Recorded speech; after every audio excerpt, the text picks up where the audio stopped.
This is question number 9 जो कि class 9th NCERT motion chapter से लिया गया है। इस क्वेश्चन में बोला गया है कि state which of the following situations are possible and give an example of these. तो मैं जो भी सिचुएशन दी है उसके लिए एक एग्जांपल बताना है, कंसिडरिंग अगर वो सिचुएशन पॉसिबल है।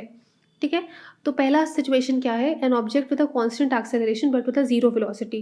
तो हमारे पास क्या है, एक ऑब्जेक्ट है जिसका एक्सेलरेशन कांस्टेंट है बट वेलोसिटी जीरो है। तो ऐसा कब होता है, अगर हमने क्या किया, तो दिस सिचुएशन इज पॉसिबल। तो येस दिस इज पॉसिबल, सबसे पहला चीज़। तो अब ये कब पॉसिबल है वो देख लेते हैं। तो येस दिस इज पॉसिबल। ठीक है, अब क्या होगा, ये सिचुएशन कब पॉसिबल है, अगर हम क्या करेंगे, हम अपना बॉल ऊपर फेंकेंगे। ठीक है, तो अगर हमने बॉल ऊपर फेंका तो क्या होगा, जैसे ही बॉल ऊपर जाएगा, हमने इस पॉइंट से बॉल फेंका, ए पॉइंट से बी पॉइंट की तरफ बॉल को फेंका, यहाँ बी पॉइंट पे बॉल गई।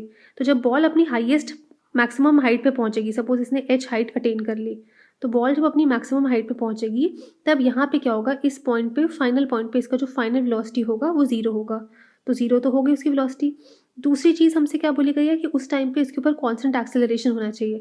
अब जब बॉल ऊपर जा रही है तो उसके ऊपर एक कांस्टेंट एक्सेलरेशन जी का काम कर रहा होगा, एक्सेलरेशन ड्यू टू ग्रेविटी। ये कहाँ काम कर रहा होगा, ये नीचे की तरफ काम कर रहा होगा। तो इसका मतलब जो हमारा केस है कि कांस्टेंट एक्सेलरेशन रहे और जीरो वेलोसिटी रहे, वो रहेगी, क्योंकि बॉल जब हाईएस्ट पॉइंट पे होगी तो उसका वेलोसिटी तो जीरो हो जाएगा, बट उस टाइम पे भी क्या होगा, उस टाइम पे भी उसके ऊपर जी जो होगा वो नीचे की तरफ एक्ट कर रहा होगा। तो पहला सिचुएशन तो हमारे पास पॉसिबल है। सेकेंड, हमें बोला गया है an object moving in a certain direction with an acceleration in the perpendicular direction.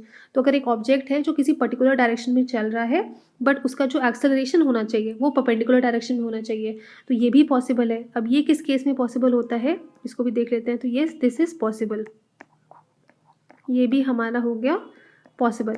अब क्या होता है, अगर कोई बॉडी सर्कुलर मोशन कर रही है, ठीक है, सपोज हमारी बॉडी यहाँ पे है, वो सर्कुलर मोशन कर रही है, तो अब उस टाइम पे क्या होता है, सर्कुलर ट्रैजेक्टरी में अगर हमारा बॉडी मूव कर रहा है इस तरफ से, ठीक है, बॉडी तो सर्कुलर मोशन मूव करती है, तो सर्कुलर मोशन में जब बॉडी मूव करती है तो जो हमारी एक्सेलरेशन होती है वो क्या होती है, perpendicular to the direction of the object होती है। तो यहाँ पे हम देख लेते हैं, इन सर्कुलर मोशन जो एक्सेलरेशन होती है हमारी, a is perpendicular to the direction